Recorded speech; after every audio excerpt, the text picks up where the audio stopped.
CGPSC पर बनी Chhattisgarhi web series सरकारी अफसर का पहला एपिसोड रिलीज्ड है।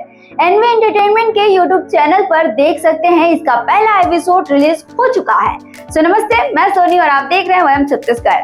अब छत्तीसगढ़ में भी वेब सीरीज का ट्रेंड शुरू हो गया है। सोन मछली जैसे हिट छत्तीसगढ़ी गानों की मेकर नीरा वर्मा ने अब एक और वेब सीरीज लॉन्च कर दी है, जिसका नाम है सरकारी अफसर, मंजिल नहीं शुरुआत है।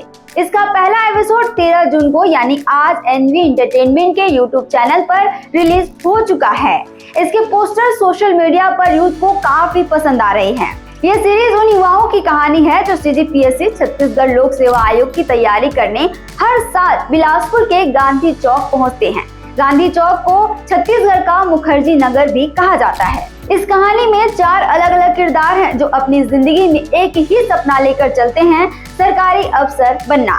लीड रोल में है अनिल सिन्हा, जिन्हें लोग फूफू के नाम से जानते हैं। उनके साथ नजर आएंगी वैष्णवी जैन, फिल्म यादव जी के मधुर जी की लीड स्टार हैं। अमन सागर डार्लिंग प्यार झुकता नहीं, नोनी के अनहोनी जैसे फिल्म में काम कर चुके हैं। हर्षवर्धन पटनायक और छत्तीसगढ़ी फिल्म के जाने पहचाने चेहरे क्रांति दीक्षित, सुरेश गोंडले, विक्रम राज भी अलग अलग किरदार में दिखेंगे। इस सीरीज का डायरेक्शन किया है साई भरत ने, जो टीवीएफ की कई वेब सीरीज में काम कर चुके हैं। टोटल 5 एपिसोड्स की ये सीरीज हर हफ्ते नए एपिसोड्स के साथ एनवी एंटरटेनमेंट चैनल पर आती रहेंगी। छत्तीसगढ़ से जुड़े और अपडेट्स के लिए आप देखते रहें वयम छत्तीसगढ़।